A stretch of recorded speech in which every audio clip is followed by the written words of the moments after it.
What if the very thing you sought for solace turned out to be a harbinger of fear? As I stepped into the thick fog enveloping the boreal forests of Alberta, a chill clawed at my spine, reminding me that even in the heart of nature's embrace, danger lurked. The night was suffocated by mist, where shadows bled into one another, making the familiar terrain feel foreign and ominous. It was during one of these nightly patrols that I first encountered the eyes, two glowing orbs peering at me from the crest of a distant hill, filled with an intelligence that sent a shiver through my bones.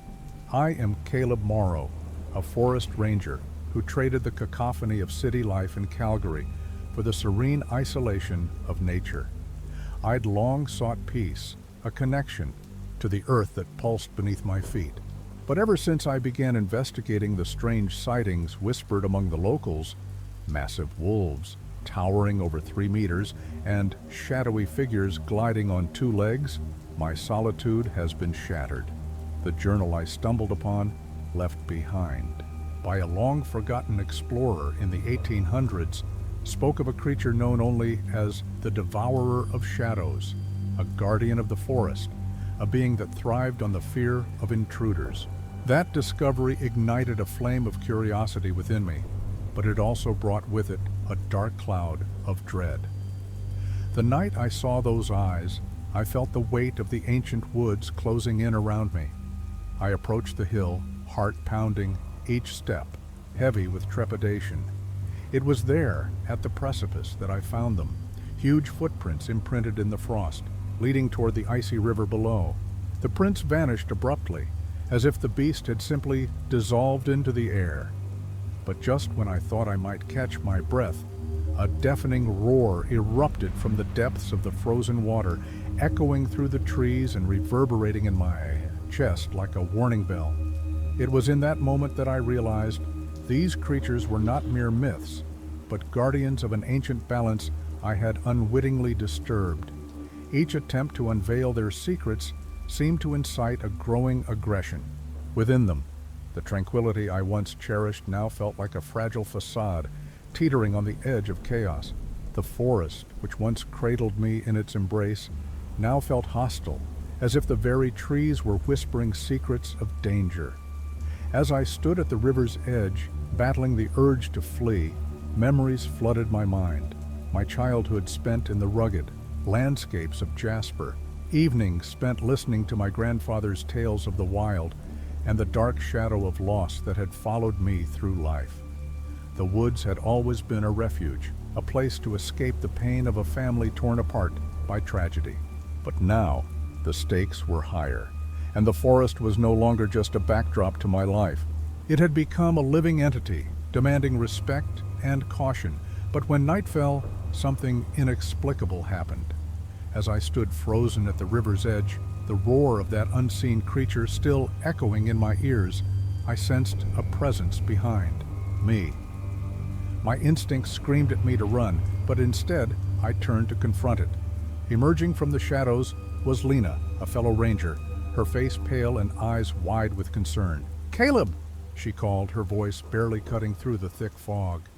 "I thought I'd find you out here. You shouldn't be alone at night, especially not with those sightings." I took a deep breath, the tension in my chest tightening.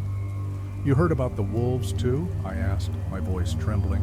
I had hoped I was the only one grappling with the strange occurrences, but the reality of shared fears turned my stomach. Lena nodded. "The locals are terrified. They say the creatures are claiming the woods as their own again." Her tone was grave, and I could see the fear in her eyes. I didn't believe them at first, but after hearing that roar, I'm not so sure anymore. I ran a hand through my hair, frustration bubbling within me. I thought I could find answers, but every step I take leads me deeper into the unknown. The journal, the things it described, it's all happening, Lena. I feel like I'm losing my grip on reality. Her brows knitted together in concern. "You need to be cautious, Caleb. This forest has a way of bending perception. We need to stick together, figure out what's really going on." Just then, the air shifted. a sudden drop in temperature that sent an unsettling shiver down my spine. The fog thickened, curling around us like a living thing, and I felt the weight of unseen eyes upon me once again. "Did you hear that?" I whispered, my heart racing. Before Lena could respond, a figure emerged from the mist. A man, tall and rugged, with a wild mane of hair and a beard that seemed to weave into the very fabric of the forest. He looked as if he belonged to the wilderness itself. "Stay back," he barked, his voice like gravel, eyes darting between us. "You don't know what you're playing with." "Who are you?" I demanded, stepping protectively in front of Lena. "I'm Elias," he replied, his gaze piercing through the fog. "I've been watching these woods longer than you've been breathing. You're meddling with forces you don't understand." Lena exchanged a glance with me, her fear palpable. "We're just trying to keep people safe," she said, her voice steady despite the tension. "What do you know about these creatures?" Elias grunted, stepping closer, his expression a mix of concern and anger. "You think you're the first to seek answers? The devourer of shadows has a way of revealing the truth, but it comes with a price. Your curiosity will only bring you pain." I felt a surge of defiance. "I have to understand, I can't turn my back on this." He shook his head, a grim smile curling his lips. "You're already in too deep. The forest has chosen you, Caleb. It knows your fears, your vulnerabilities." A cold wave of dread washed over me. My mind raced with thoughts of my past, my family, the trauma that had shaped me.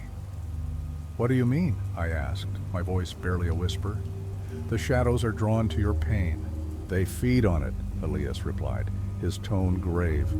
"You may find answers, but you'll also face your greatest fears, and you're not alone in this. The forest remembers all who have come before." My heart thundered in my chest as I realized the emotional battle I was about to face. The woods weren't just alive with mystery, they were alive with my own buried traumas, ready to surface at any moment. "Then let's face it together," Lena said, determination shining in her eyes. "We can't let fear dictate our actions. We need to confront whatever is out there." As Elias nodded, the shadows around us seemed to shift, whispering secrets I was desperate to understand. The veil between the known and the unknown was thinning, and I felt the weight of my choices pressing down on me. The true battle was just beginning, and I was about to be thrust into a darkness I had only begun to understand. The forest awaited, its secrets hidden in the fog. The air around us seemed to thicken, a palpable tension hanging between Elias, Lena, and me. As I stood there, grappling with the weight of his words, the fog swirled like a living entity, wrapping around us, muffling the sounds of the forest. My heart raced as I tried to piece together the implications of what he had just said. The forest had chosen me? My pain was a beacon drawing the shadows closer? Just then, a rustling noise erupted from the underbrush, and I felt my body tense. Instinctively, a low growl rumbled in the distance, sending shards of ice through my veins. I turned to Lena, her face now a mask of fear, yet I could sense an undercurrent of resolve in her stance. "Stay close," she whispered, and I felt the urge to reach for her hand, to tether myself to something solid amid the chaos. But before I could take that step, Elias raised a hand, silencing us both. "What you seek will come at a cost," he warned, his eyes narrowing as he focused on the darkness just beyond the trees. "And it won't just be your pain, it demands." Suddenly, the ground trembled beneath us. A loud crack echoed through the woods, and a massive figure burst through the fog. A wolf, but not just any wolf. Its eyes glowed like molten gold, and its fur shimmered as if woven from the very shadows of the night. I stumbled backward, and Lena gasped, eyes wide with terror, but instead of lunging at us, the beast stopped, staring directly into my soul. I felt its gaze pierce through the layers of my defenses, unearthing memories I had buried deep. The day my brother vanished in these woods, the guilt I had carried ever since, the whispers of blame that had haunted me for years. "Caleb," Lena shouted, snapping me back to the present. "It's looking at you." "I know," I interrupted, my voice rising in panic. "It knows me!" Elias stepped forward, his expression shifting from anger to something akin to pity. The forest remembers, Caleb. The wolf is a manifestation of your own unresolved pain. It's here to confront you. I felt my knees weaken as the weight of that truth settled over me. I was no longer sure where the forest ended, and I began. Was this creature truly a reflection of my past, or was I simply losing my grip on reality? The line was blurring, and the shadows I had always feared were now entwined with my very existence. Caleb. "We need to go," Lena urged, her voice urgent. But the wolf was still there, watching, waiting. A part of me wanted to flee, but another part, an instinctive, primal part, demanded I stand my ground. "Wait," I said, my voice trembling. "What if it's not just a creature? What if it's a warning?" Elias's expression darkened. "The devourer of shadows doesn't just seek to consume your fears, it seeks to twist them, to turn your past into your future. The more you resist, the stronger it becomes." I swallowed hard, the realization hitting me like a wave. The forest wasn't just revealing my fears, it was manipulating them. What if my brother's disappearance was more than just a tragic accident? What if the shadows had taken him, just as they were trying to take me? The wolf growled softly, a low rumble that vibrated through the ground, shaking me to my core. I could feel Lena's eyes on me, questioning. But Elias knew. He could see the connection that I was only just beginning to grasp. "Caleb, we need to find the source of this darkness before it consumes you," Lena urged, fear lacing her voice. "Together," I whispered, but doubt gnawed at me. What if the truth was worse than I could imagine? What if confronting the shadows meant confronting my brother's fate? As the wolf stepped closer, I realized that the real battle was not just against the creatures lurking in the forest, but against the darkness within myself. The fog thickened, and with it, the stakes grew higher. The forest was alive with whispers, secrets waiting to be uncovered, and I was standing at the precipice of a revelation that could change everything. "Follow me," Elias said suddenly, turning into the depths of the fog. "We'll find the heart of this mystery. But be warned, the truth may shatter everything you thought you knew." With that, I took a deep breath, steeling myself for the journey ahead. The shadows were calling, and I had no choice but to answer. As I followed Elias into the thickening fog, the air around us felt electric, crackling with an energy that sent chills down my spine. Lena was right beside me, her presence a flickering light in the suffocating darkness. I could sense her worry, but I was too consumed by my own turmoil to reassure her. The wolf's molten gaze burned in my mind, a reminder of everything I had. "Tried to bury, stay close," I whispered to Lena, my voice barely breaking through the oppressive silence. I could see her nod, but her grip on my arm tightened, and I imagined the fear swirling in her chest, mirroring my own. Elias led us deeper into the forest, his pace steady despite the rising tension. I could feel the shadows shifting around us, twisting and turning, as if they had their own agenda. The deeper we went, the more I felt the weight of the past pressing down on me. With each step, memories of my brother flooded my mind. The laughter we shared, the moments we spent exploring these very woods. What had happened to him?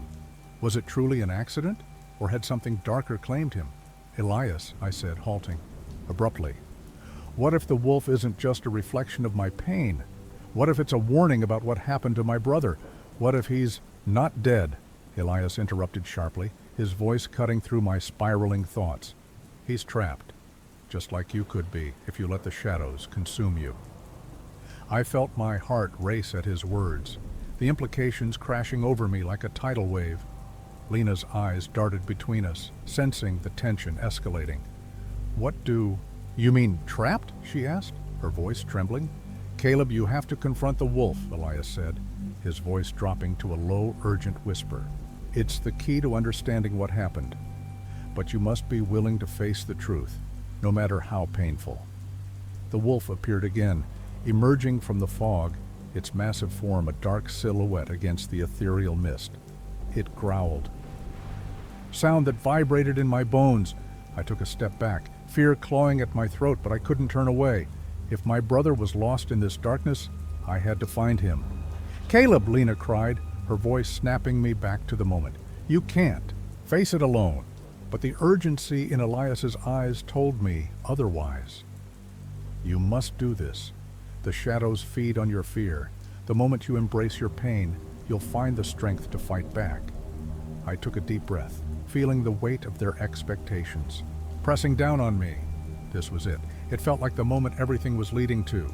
I stepped forward, locking eyes with the wolf, willing myself to confront whatever horror lay behind its golden gaze. "I'm not afraid of you," I said, my voice steadier than I felt.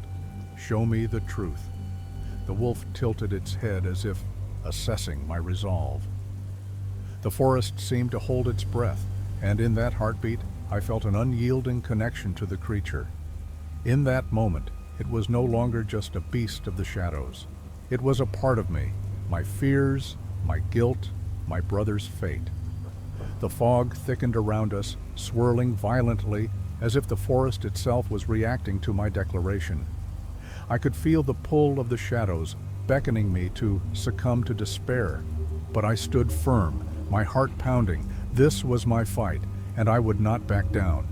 "Caleb!" Lena shouted, but her voice was drowned out as the wolf lunged forward, the world around me fading into a blur of darkness and light.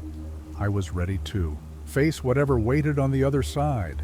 The wolf surged at me, its growl reverberating in my chest, a primal sound that ignited every instinct to flee.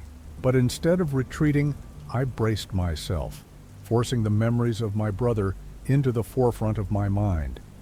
I could still hear his laughter echoing in these woods, his spirit woven into the fabric of the forest. In an instant, the wolf was upon me, and I felt its weight, its heat, pressing against me like a memory I couldn't escape. I closed my eyes, surrendering to the storm of emotions swirling within, grief, anger, guilt. The beast's presence was suffocating, yet it was a reminder that I was still alive, still capable of feeling. Suddenly, the world around me shifted. I was no longer standing in the fog-laden forest, but in a surreal landscape, an arena of sorts, where the shadows danced like flames. The wolf stood before me, its golden eyes locked onto mine, and in that gaze, I saw flashes of my brother, his smile, his carefree spirit, the moment he slipped away from me. I felt the weight of those moments crash into me, and for a heartbeat, I was drowning in sorrow. But from that darkness, a flicker of resolve ignited within me. I reached out, my hand trembling as I touched the wolf's fur. It was warm, alive, and in that contact, I felt an exchange, my pain for its understanding. The shadows around us began to recede, revealing fragments of truth. I saw glimpses of my brother, trapped in a web of darkness, calling out for help, but I also saw the flickering light of hope that he had not given up. The wolf howled, a sound that pierced the veil of sorrow, shattering the darkness that held my brother captive. I felt the energy shift, a surge of power flowing through me. I could see the shadows beginning to unravel, but in that moment, I also felt a sharp pain in my side. A reminder that confronting my deepest fears came at a cost as the wolf faded. Back into the mist, I collapsed to my knees, gasping for breath. The fog around me slowly dissipated, revealing Lena's frantic face, her eyes wide with fear and relief. "Caleb," she cried, rushing to my side. "Are you okay? What just happened?" I saw him," I stammered, clutching my side, where the pain throbbed. "He's alive, but we have to find him. He's trapped in the shadows." Elias appeared beside us, his expression a mixture of pride and concern. "You faced the darkness, Caleb, but this isn't over. There are forces at play here that go beyond what you experienced tonight." I looked up at him, the weight of his words settling in my chest. "What do you mean?" He glanced back into the fog, his gaze distant. "The wolf is a protector, but it also serves a greater purpose. There are others like it, shadows that have yet to reveal themselves. We need to prepare." Lena squeezed my hand, her warmth grounding me. "We'll find him, Caleb, I promise." But even as I nodded, adrenaline coursing through me, I felt the lingering presence of the wolf, the mystery of its existence still echoing in my mind. What had it meant? What other truths lay hidden in the depths of this forest? As we started to make our way back, the forest felt different, its shadows shifting with a new energy, an unspoken promise of challenges yet to come. I knew this was only the beginning. The scars I carried would remind me of my journey, but the fight wasn't over. Not by a long shot, and somewhere deep within the forest, I sensed the wolf watching, waiting for the moment I would return. As we pushed deeper into the forest, shadows twisted around us like sentient beings, whispering secrets I couldn't comprehend. The promise of finding my brother urged me forward, but a nagging doubt clawed at my mind. What if the shadows were more than just remnants of grief? What if they were alive, waiting to ensnare us, just as they had ensnared him? Suddenly, the air thickened, and a chilling howl echoed through the trees, unlike the wolf's earlier cry. It was a sound of anguish, reverberating with a darkness that sent shivers down my spine. I turned to Lena and Elias, their faces mirroring my growing unease. "We need to hurry," I urged, but the words felt inadequate against the encroaching dread. Then, without warning, the ground beneath us trembled, and the shadows coalesced, forming grotesque shapes that twisted and writhed with a life of their own. I felt a cold presence wrap around my heart, pulling me toward the darkness. In that moment, I understood. The shadows were not mere obstacles. They were the very essence of despair, feeding off our fear and sorrow. I lunged forward, but the fog thickened, wrapping around me like a vice. As I gasped for breath, the wolf reappeared from the depths, its eyes now a swirling abyss of darkness. It was no longer a protector, but a harbinger of what lay ahead. A sinister smile curled on its lips, and I realized with horror that it had been watching me all along, not as a guardian, but as a puppet master. "Caleb!" Lena's voice was frantic, pulling me back, but I felt myself slipping into the wolf's embrace, the shadows whispering promises of power and vengeance. I was faced with the unexpected and terrifying truth. To save my brother, I might have to become the very thing I feared. In that moment of choice, I felt the darkness pulling me under, the wolf's howl merging with my brother's voice, urging me to surrender. I stood at the precipice, torn between the light of hope and the seductive call of the shadows. I took a deep breath, ready to make my choice, and in that moment, the forest held its breath. If you enjoyed this story, don't forget to like and subscribe to the channel for more stories like this. Share with your friends so they can also embark on this mystery-filled adventure, and leave a comment below telling us your favorite part or what kind of ending you'd like to see in a future story. What if the legends we dismiss as mere folklore hold a grain of truth that could shatter our understanding of reality? On a stormy night in the dense woods of Asheville, North Carolina, I stood at the edge of a clearing, my heart pounding in my chest. The wind howled through the towering pines, and the air crackled with an electric tension. I had spent years as a ranger, devoted to protecting these ancient forests, but nothing could have prepared me for the sound that pierced the night. A deafening roar that seemed to shake the very ground beneath my feet. It was a sound so primal, so filled with rage, that it left me momentarily paralyzed. From the depths of the shadows, a distorted figure emerged, fleeting yet unforgettable, leaving behind an aura of terror that defied all reason. As a child, I had grown up on the folklore of these woods, tales spun by the elders in my small town, stories filled with creatures that lurked just beyond the veil of the known. I had always believed in the beauty of nature and the fascinating mysteries it held. But as the years passed, I began to dismiss those tales as nothing more than entertainment for restless minds.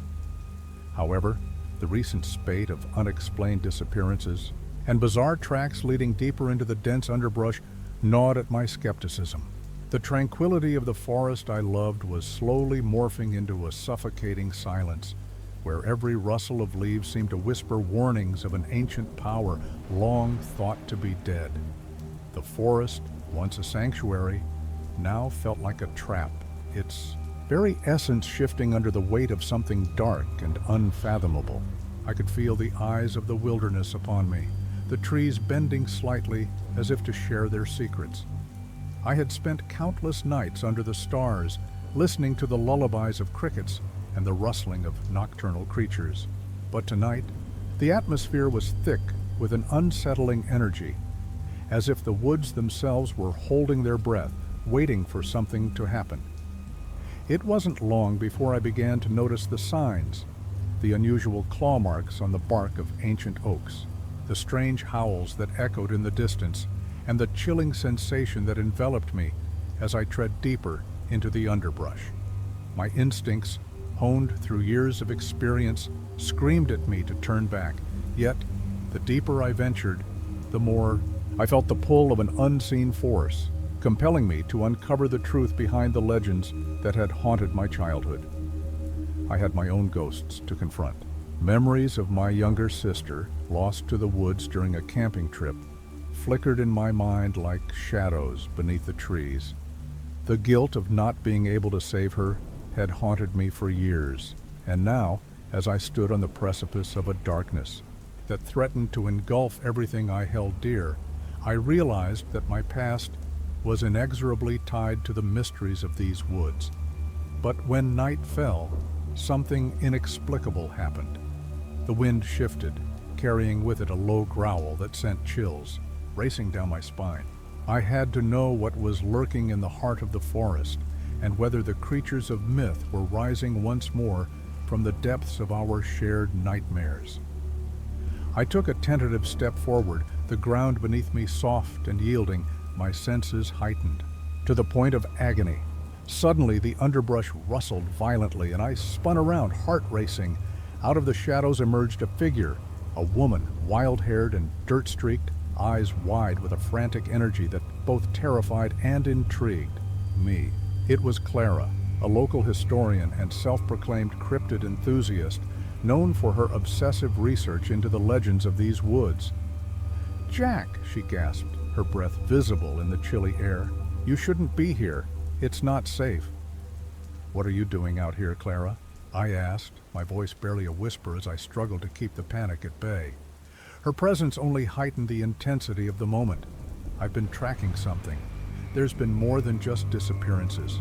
Something is awakening, something that's been dormant for centuries." She stepped closer, urgency radiating from her. "I found markings, ancient symbols carved into the trees. They're not just stories, Jack, they're warnings. There's a ritual taking place, and if we don't stop it, we could lose everything." The gravity of her words struck me. The legends I had dismissed, the fears I had buried, suddenly felt all too real. "What kind of ritual?" I asked, my voice trembling. "Something dark." "A sacrifice," she replied, her eyes reflecting the flickering light of my flashlight.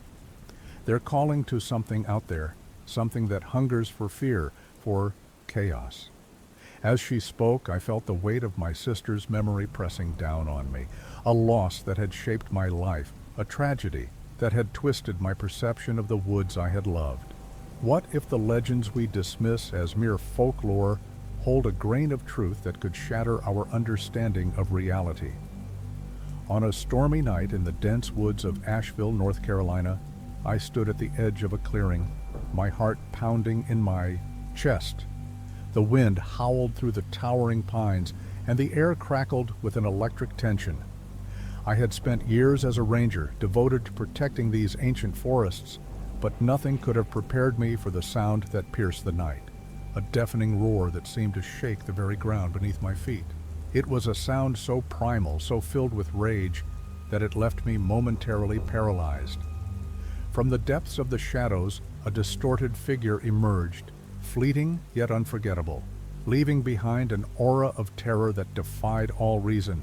As a child, I had grown up on the folklore of these woods, tales spun by the elders in my small town, stories filled with creatures that lurked just beyond the veil of the known. I had always believed in the beauty of nature and the fascinating mysteries it held, but as the years passed, I began to dismiss those tales as nothing more than entertainment for restless minds. However, the recent spate of unexplained disappearances and bizarre tracks leading deeper into the dense underbrush gnawed at my skepticism. The tranquility of the forest I loved was slowly morphing into a suffocating silence, where every rustle of leaves seemed to whisper warnings of an ancient power, long thought to be dead. The forest, once a sanctuary, now felt like a trap, its very essence shifting under the weight of something dark and unfathomable. I could feel the eyes of the wilderness upon me, the trees bending slightly, as if to share their secrets.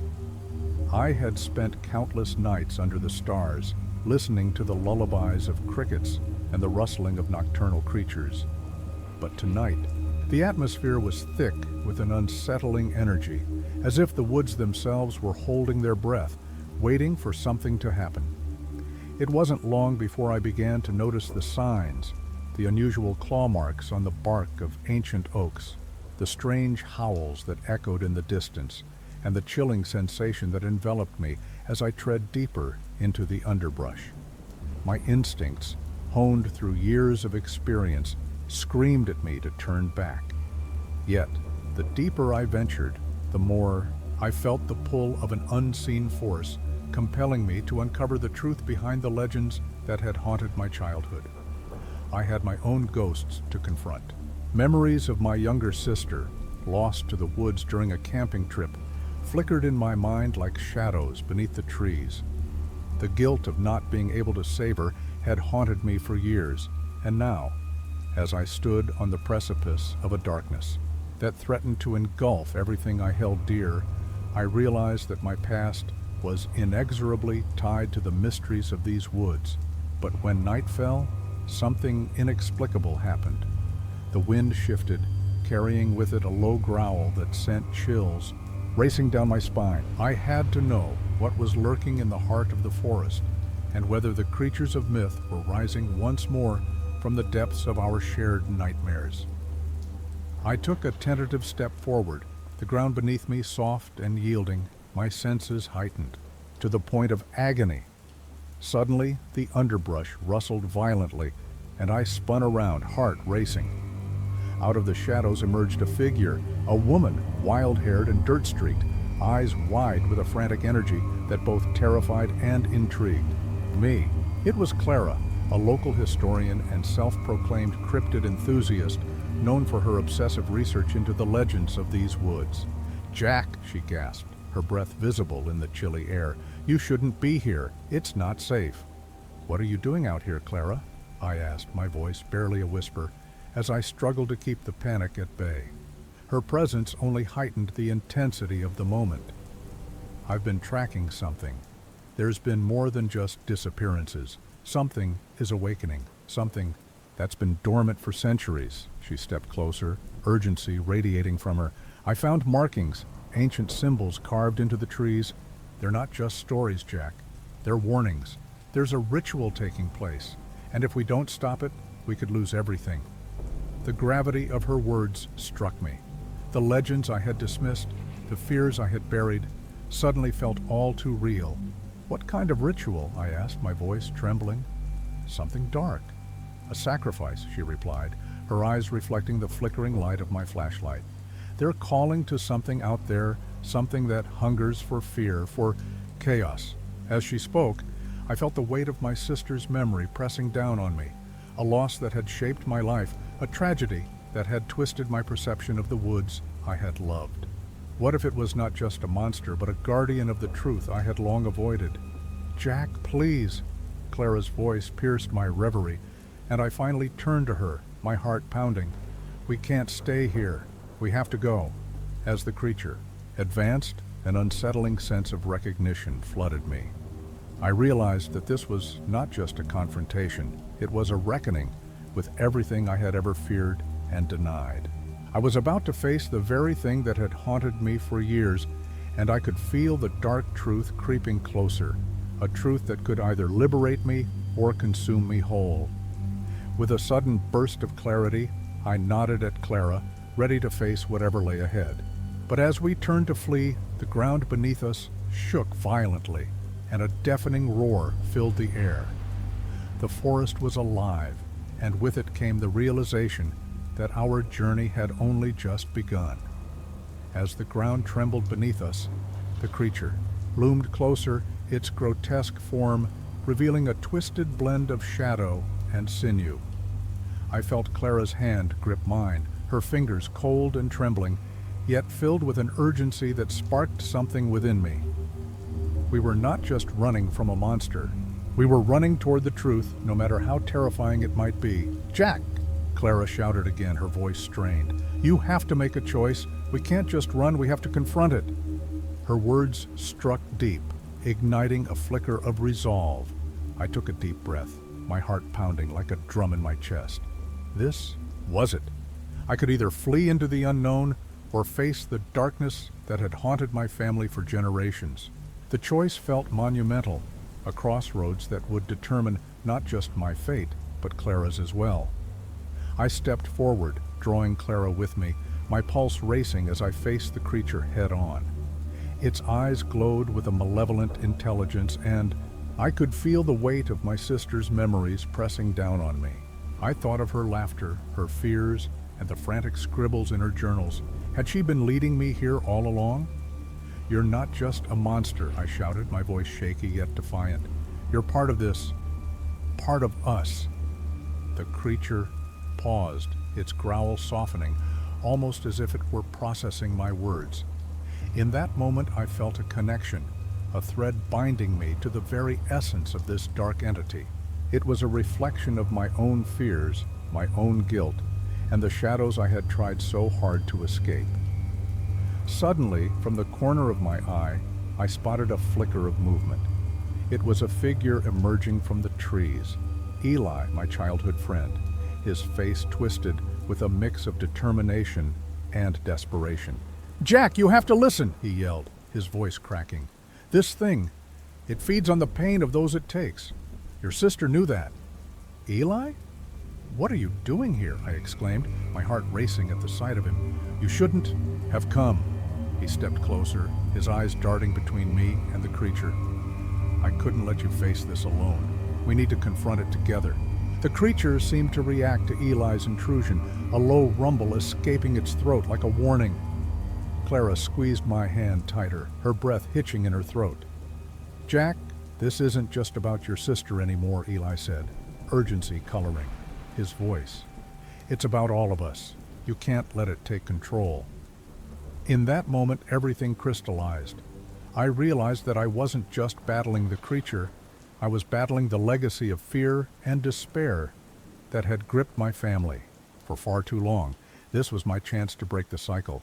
With newfound determination, I shouted, "We're not afraid of you. You'll no longer feast on our pain." The creature let out a piercing howl, and the ground shook beneath us. I felt the energy shift, a palpable tension building as we stood our ground. The outcome of this confrontation hung in the balance, and I knew that the choices we made in these next moments would shape not just our fates, but the fate of everyone who had been touched by this darkness. As the creature lunged, I felt a surge of strength. It was time to embrace the truth, whatever it may cost. As the creature lunged toward us, I braced myself for the impact, a surge of adrenaline flooding my veins. I felt Clara's grip tighten around my hand, a silent promise that we would face this together. The moment of collision was deafening, a cacophony of rage and desperation that echoed through the trees. I don't know how I managed to stay on my feet, but I did. The creature's shadowy form crashed against me, and I felt an electric pulse of energy ripple through my body. It was as if the creature was trying to siphon away my very essence, drawing out my fears and regrets. Pain shot through me, but in that moment I dug deep, clutching onto the memories of my sister, of Clara, of Eli. I wouldn't let it take what was mine. With a guttural roar, I shouted, "You don't own us!" The ground beneath us trembled violently, and for a brief moment, I felt a flicker of warmth break through the icy grip of the creature. I could see its form wavering, shifting between the monstrous and the human, a reflection of the pain it had consumed over the years. It was no longer just a monster. It was a manifestation of all the hurt we had endured. Then everything changed. A blinding light erupted from within me, illuminating the darkness that surrounded us. I felt Clara and Eli's presence merging with my own, their strength amplifying my resolve. In that moment, the creature recoiled, its eyes wide with confusion and rage. As the light engulfed us, I could hear the whispers of those who had been lost, including my sister. "Let go," I murmured, feeling her spirit intertwine with my own. "It's time to release the pain." With a final scream, the creature imploded, dispersing into a gust of shadows that scattered into the night. I stumbled backward, gasping for breath, my body trembling from the residual energy. The forest fell silent, the oppressive weight that had hung over us lifted, but as I looked around, I realized that the victory was bittersweet. Clara fell to her knees, tears streaming down her face. "We did it, Jack," she whispered. But I could see the shadows of fear still clinging to her. Eli was panting beside her, his expression a mixture of relief and confusion. "But at what cost?" he asked, glancing at me, his brow furrowed with concern. I looked down at my hands, trembling and stained with remnants of the darkness we had faced. I realized that while we had defeated the creature, the scars, both physical and emotional, would linger. I knew I would carry this fight with me, and the memories of my sister's laughter would be forever tinged with sorrow. As we rose to our feet, a distant rumble filled the air, a reminder that not all was resolved. The forest was still alive, with whispers, and I could sense a change. Something deeper remained, hidden within the shadows, waiting for the next moment to rise. "Jack, look!" Clara pointed toward the horizon, where a flicker of light danced among the trees, pulse-like and mesmerizing. My heart raced as I felt a strange pull toward it. Eli stepped closer, anxiety etched across his face. "Do you think it's over?" "I don't know," I replied, my voice barely above a whisper. "But I have a feeling this isn't the last we'll see of it." With that lingering uncertainty hanging over us, we turned to leave, knowing that while we had faced one darkness, others awaited us in the shadows. And in my heart, I felt a spark of curiosity, a need to uncover the secrets that still lay ahead. As we stood there, the remnants of the creature's darkness still swirling around us, a chilling realization began to settle deep in my bones. The flickering light on the horizon pulsed like a heartbeat, beckoning me closer, but as I approached, the shadows behind me began to shift. I felt them creeping in, cold fingers wrapping around my heart, squeezing tighter with each step I took. "Jack, don't!" Clara's voice, filled with urgency, echoed in my mind, but it was too late. I turned, and in a flash, I saw my worst fears laid bare before me, visions of Clara and Eli, twisted and consumed by darkness, their faces contorted in anguish. The horror of losing them clawed at me, and I stumbled, realizing that I had unleashed not just the remnants of the creature, but my own nightmares. "No, no, no," I cried. But the shadows began to coalesce, forming grotesque figures that mirrored the pain I had fought against. I was trapped in a cycle of despair, my fears manifesting into a reality I could not escape. I watched, paralyzed, as Clara and Eli were pulled into the darkness, their screams echoing in the night, swallowed by the very shadows I had hoped to banish. In that moment, I understood. My worst fears had come true. I had not conquered the darkness. I had become a prisoner of it. As I stood on the precipice of despair, the haunting realization struck me like a blow. I was the architect of my own nightmare. The forest whispered around me, a chorus of voices that melded into a single, haunting truth. The fight was far from over. I had opened a door that could never be closed, and I was left to wander through the dark, searching for a way to reclaim what I had lost. As I turned to leave, a chill swept through me, and I understood that the battle would continue, not just within the forest, but within myself. If you enjoyed this story, Don't forget to like and subscribe to the channel for more stories like this. Share with your friends so they can also embark on this mystery-filled adventure. Leave a comment below, telling us your favorite part or what kind of ending you'd like to see in a future story.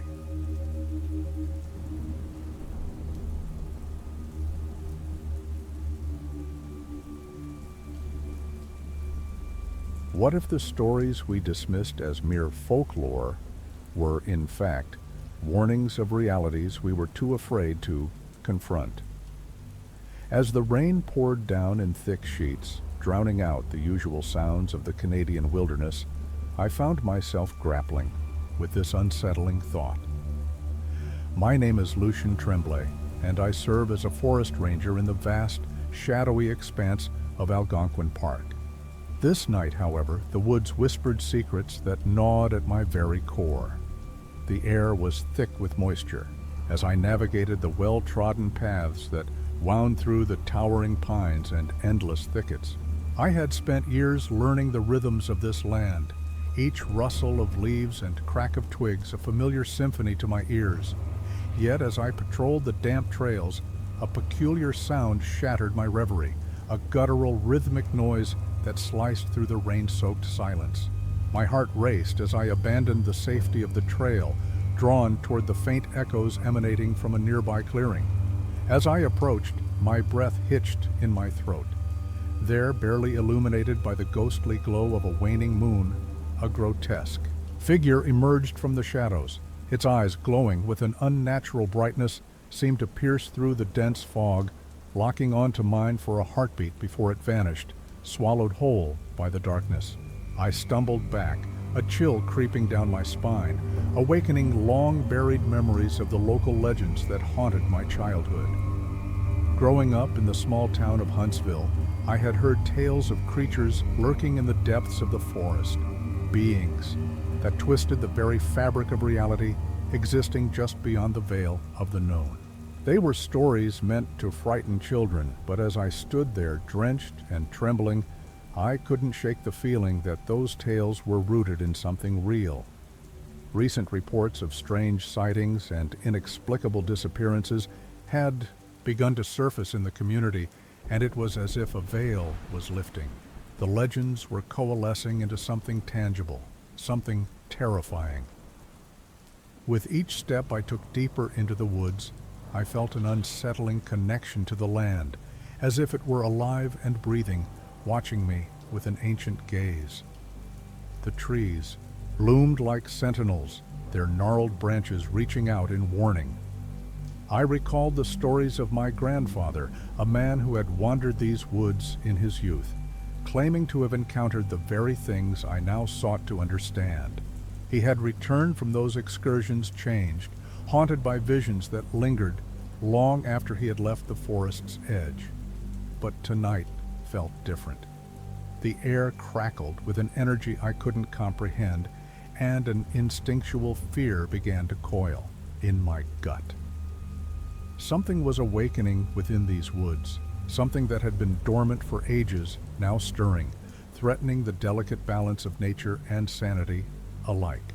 As the rain intensified, I felt an urgency pushing me forward, a compulsion to uncover the truth behind the shadows. But when night fell, something inexplicable happened. As the night deepened, the rain morphed into a relentless downpour, and I found myself seeking shelter under the sprawling branches of an ancient oak. My heart raced, not just from the fear of what I had glimpsed, but from the dawning realization that this was no ordinary night in Algonquin Park. As I caught my breath, the sound of footsteps splashing through the mud broke the silence, and I turned to see a figure emerging from the shadows. Lucien. It was Carla, a fellow ranger with whom I had shared countless shifts. Her face was pale, her eyes wide with fear. "You shouldn't be out here alone. They say something's been stirring in the woods." "What do you mean?" I asked, my voice barely above a whisper. I heard the reports. People have gone missing. Hikers, campers, even locals. They just vanish. And now, there's something in the air. You can feel it, can't you? I nodded. The weight of the night's events crashing down on me. I saw something, I confessed, my voice trembling. Something unnatural. Carla stepped closer, her brow furrowed with concern. You're not the only one. I spoke to a couple of campers earlier today who claimed they heard voices calling them into the woods. They were terrified and left the park early. I thought it was just paranoia, but now... She trailed off, glancing around as if expecting the shadows to shift and reveal something lurking just beyond our sight. I've heard the stories, I said, my mind racing, but I thought they were just that, stories, folklore. My grandfather used to talk about it, about things that don't belong. What if they're not just stories anymore? Carla's voice was barely a whisper as she took a step back, her gaze darting nervously toward the dark expanse of trees. We need to warn the others. As she spoke, the wind picked up, howling through the branches, and I felt an eerie chill in the air that had nothing to do with the rain. We'll head back to the station, I said, trying to sound more confident than I felt.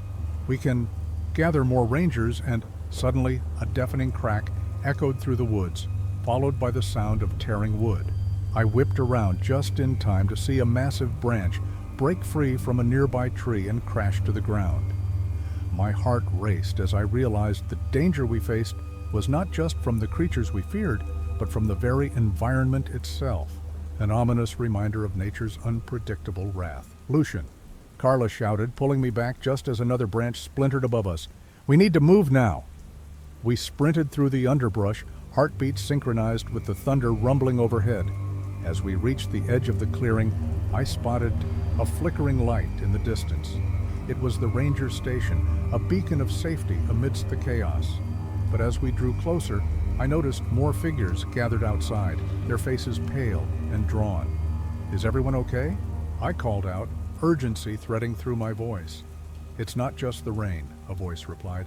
It was Marcus, the head ranger, his expression grim. We've received reports of more strange sightings. I think the stories are true. We're not alone in these woods. Panic surged through me as I registered the fear in his voice. What do you mean? What have you seen? They're not just creatures, Lucian, Marcus said, his eyes darting toward the trees. They're something else, something ancient, and they're hungry. As the words hung in the air, I felt a chill creep over me. The emotional weight of the night pressed down on my shoulders. I had come here seeking solace in the familiar, but now I was thrust into a nightmare that challenged everything I believed. The forest that had once felt like home now seemed like a labyrinth of terror, and I could feel darkness encroaching. We need to stick together, I said, trying to rally the others, but doubt gnawed at me. What if the legends were right? What if we were facing something that defied all logic? As we prepared to form a plan, another howl echoed through the trees, sending a shiver through my spine. I locked eyes with Carla, and in that moment, we both understood. The battle ahead was not just for survival. It was for the truth hidden within the depths of our fears, and it was a fight that had only just begun. As we huddled together, I couldn't shake the feeling that the forest was alive, watching us, waiting for a moment of weakness. The howls had become an unsettling chorus, echoing through the trees and mingling with the sounds of the storm. My mind raced, grappling with the incomprehensible. What exactly were we facing? The legends I had dismissed as mere folklore were now breathing down my neck, and the fear I had felt earlier morphed into a gnawing doubt about my sanity. Lucian, Carla said, her voice trembling, pulling me back from my spiraling thoughts. What did you see out there? You mentioned something unnatural? I hesitated, the image of the shadowy figure flashing through my mind. I don't know how to explain it, I replied, the words catching in my throat. It felt like it was part of the forest, but also separate, like it was born from the darkness itself. Marcus nodded gravely. That's what others have described. A creature that blends with the shadows, something that knows the woods better than we do, but there's more. When I was checking the perimeter earlier, I found something, a torn piece of fabric, stained with something that looked like blood. It wasn't from any of our gear. The revelation struck me like a bolt of lightning. A memory surged forth, unbidden. My younger brother Daniel had been obsessed with tales of the park's dark history. He'd gone missing during a camping trip years ago, and I'd pushed that loss deep down, buried it beneath layers of denial. The fabric Marcus spoke of could belong to anyone, but a chilling thought crept in. What if it was Daniel's? What if I had never truly let go? I glanced at Carla, her expression mirroring my turmoil. We have to find out if anyone else has seen anything. Maybe someone knows what happened to the missing campers, she urged, desperation lacing her words. Or maybe they're all part of this, Marcus interjected, casting doubt on our hope. What if they didn't just go missing? What if they transformed? His words hung heavily in the air, and suddenly the howls outside seemed to swell, as if in agreement. I could feel the weight of the past pressing down on me, and I wondered if my brother's spirit had somehow returned, intertwined with the legends we had dismissed. The shadows of grief and fear were merging, creating a complex tapestry of dread I could hardly comprehend. I need to know what happened to him, I whispered, more to myself than anyone else, my voice cracking. I can't let the darkness take anyone else. Carla reached for my arm, and I could see the fire in her eyes, the same determination mirrored in Marcus's gaze. Then we'll find the truth together, Lucian. But we have to be careful. The woods are changing. They can sense our fear. As we gathered our resources, I felt a shift in the air, a deepening of the mystery that tightened its grip around us. The storm continued to rage, and with it, I sensed that the boundary between the known and the unknown was beginning to blur. Secrets were lurking just beyond the light of our lanterns, and I realized that the night was only beginning to reveal its horrors. "Let's move," Marcus commanded, his voice steady despite the tension. But as we stepped away from the safety of the station and into the encroaching darkness, I couldn't shake the feeling that whatever awaited us was far more complex and far more dangerous than I had ever imagined. The further we ventured into the forest, the more the shadows seemed to writhe and dance around us. Each step felt heavier than the last, as if the ground itself was reluctant to let us pass. The howls had morphed into a dissonant symphony, a cacophony of despair that tugged at the edges of my sanity. I could feel the fear radiating from both, Carla and Marcus, but I couldn't allow myself to falter. "Stay close," I said, my voice steadier than I felt. The darkness swallowed my words, but they seemed to resonate within the trees as if our very presence had disrupted something ancient. Suddenly, a flash of movement caught my eye, a shadow darting between the trunks. My heart raced, pounding in my chest like a war drum. "Did you see that?" I whispered, barely able to contain my rising panic. "Yeah, I did," Marcus replied, his expression tight. "It's watching us." The way he said it sent a shiver down my spine. We were not alone. "Look," Carla pointed ahead, her voice barely above a whisper. "There's something on the ground." I followed her gaze, and my stomach twisted as I recognized the torn fabric, dark and matted, clinging to the underbrush like a dark omen. I knelt to examine it, my fingers brushing against the fabric that felt both familiar and alien. "This could be," I began, but was interrupted by a low growl resonating from the depths of the forest. It was a sound that seemed to come from everywhere and nowhere, filling the air with an oppressive weight. "Lucian, we need to go," Marcus urged, his eyes darting around. But I was rooted to the spot, the fabric gripping my mind, pulling me deeper into my memories. And then it happened. The shadows coalesced into a form that was both terrifying and mesmerizing. A figure emerged, its body a grotesque blend of human and beast, with eyes that glowed like embers in the night. It stood before us, a guardian of the secrets we had come to unearth, and I felt an inexplicable connection to it, a pull that threatened to unravel my sanity. "Daniel?" I whispered, barely able to breathe. The creature's gaze bore into me, and for a moment I thought I saw a flicker of recognition. "Lucian." Carla's voice broke through the haze, and I turned to see her stepping forward, her bravery shining like a beacon. "We can't let it take you." In that instant, the bond I felt with the entity wavered, replaced by a surge of defiance. "What happened to you?" I shouted, my voice filled with raw emotion. "What did you become?" The creature let out a howl that resonated through the trees, shaking the very ground beneath us. It was a sound of anguish, a cry of despair that echoed the pain I had kept buried for so long. "Lucian," Marcus yelled, grabbing my arm, "we need to move. It's not just here for you." But as I wrestled with my choices, a part of me yearned to understand, to confront the darkness that had haunted my family for years. The tension hung between us like a taut string, and I knew that whatever decision I made in this moment would irrevocably change everything. I glanced at my friends, their faces a mixture of fear and determination, and I felt the weight of my past pressing down on me. I had to choose, flee from the mystery or face it head-on, even if it meant confronting the very essence of my nightmares. "Together," I finally said, my voice steady. "We find the truth, whatever it takes." As I stepped forward, the creature's eyes locked onto mine, and in that charged moment, I knew that the boundaries of my reality were about to be shattered. The chase for the truth had only just begun, and the forest's secrets were waiting to be unveiled. The moment I stepped closer to the creature, the forest seemed to hold its breath. The air crackled with tension as I felt a surge of energy course through me, a strange mix of dread and determination.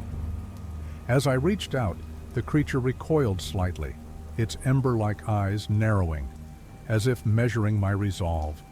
"Together," I repeated, glancing back at Carla and Marcus. They stood firm, though I could see the uncertainty flickering in their eyes. The weight of the moment hung heavy, yet I knew there was no turning back. The very fabric of my existence was entwined with this enigma, and I had to face it. The creature seemed to sense my intention. With a guttural growl, it lunged forward, and I braced myself for impact. But instead of a brutal clash, a wave of energy enveloped us, an overwhelming force that sent us sprawling backward. The world blurred, colors swirling around me like a storm, and I felt my consciousness slipping away. I gasped as I landed hard on the forest floor, the breath knocked from my lungs. The shadows swirled around me, whispering secrets I could barely comprehend. I could feel Carla and Marcus by my side, their presence a tether to reality. "Lucian." Marcus's voice sliced through the haze. "Stay with us?" I blinked rapidly, trying to clear my mind. The creature had transformed in front of us, its form shifting and bending as if it were made of smoke. It became a reflection of all my fears, my past, and the pain I had buried. In that moment, a flood of memories washed over me. Daniel's laughter, the warmth of family, and the secrets that had torn us apart. As the creature's form solidified again, I noticed a glimmer near its heart, an object pulsating with light. "What is that?" I murmured, feeling the draw of the unknown. In a sudden burst of clarity, I reached out, my fingers grazing the light. A shock wave coursed through me, igniting every nerve ending. I was overwhelmed by visions, fragments of the past, glimpses of futures yet to come. The weight of sorrow lifted, but not without leaving scars. I could feel the ache in my chest, a reminder of the sacrifices made. Then, just as quickly as it began, the connection severed, and the creature collapsed to the ground, lifeless. The shadows receded, and silence fell over the forest. We were left gasping in the stillness, the echoes of our confrontation lingering in the air. Did we win?" Carla asked, her voice trembling. I looked around, taking in the remnants of the chaos. I think we did, but at what cost? As we stood there, I noticed the torn fabric I had found earlier now glowed faintly, pulsating with the same rhythm as the light from the creature's heart. It was a clue, a remnant of a past that would not let me go. Marcus knelt beside it, his eyes wide. "Lucian, this could mean others are still out there, others like it." A chill ran down my spine as I realized the implications. The forest had revealed only a fraction of its secrets, and beneath it lay layers of mystery yet to be uncovered. "We need to find out more," I said, my voice steadier than I felt. "This isn't over." As we turned to leave, a rustle in the bushes caught my attention. I glanced back, instinctively reaching for Carla's hand. The forest had changed, and as we stepped into the dim light filtering through the trees, I knew we had only begun to scratch the surface of a deeper darkness. A darkness that was still watching, still waiting. And in the shadows, something new stirred, ready to rise. As we stepped deeper into the forest, I couldn't shake the feeling that we were still being watched. The atmosphere pulsated with a strange energy, an echo of the confrontation we'd just endured. The remnants of the creature lay behind us, its essence interwoven with our own shadows. I glanced at Carla and Marcus. Their faces mirrored my unease. We were alive, yes, but at what cost? The torn fabric in Marcus's hands glowed, revealing a path that seemed to beckon us forward. "We have to find out why this happened," I urged, my voice steady despite the uncertainty gnawing at my gut. Every instinct told me to turn back, to flee from whatever darkness awaited us. But there was no denying the pull of the unknown. As we pressed on, the whispers of the forest grew louder. The trees loomed, their twisted branches reaching out like skeletal fingers. I could feel the weight of the past mingling with the present, a tapestry of pain and hope woven together. Every step felt like a descent into a deeper mystery, one that promised answers but also threatened to unravel everything I had ever known. In the distance, shadows danced and flickered, hinting at new forms emerging from the darkness.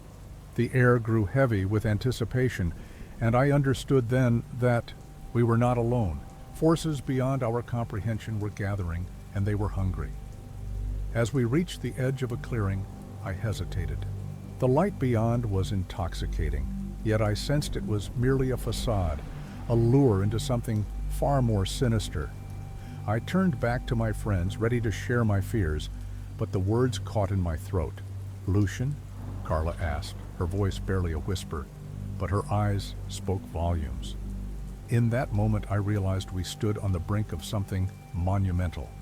The choices we made now could change everything, and the paths ahead were as uncertain as the shadows that danced around us. And as we stepped into the unknown, the forest seemed to breathe anew, alive with stories yet untold.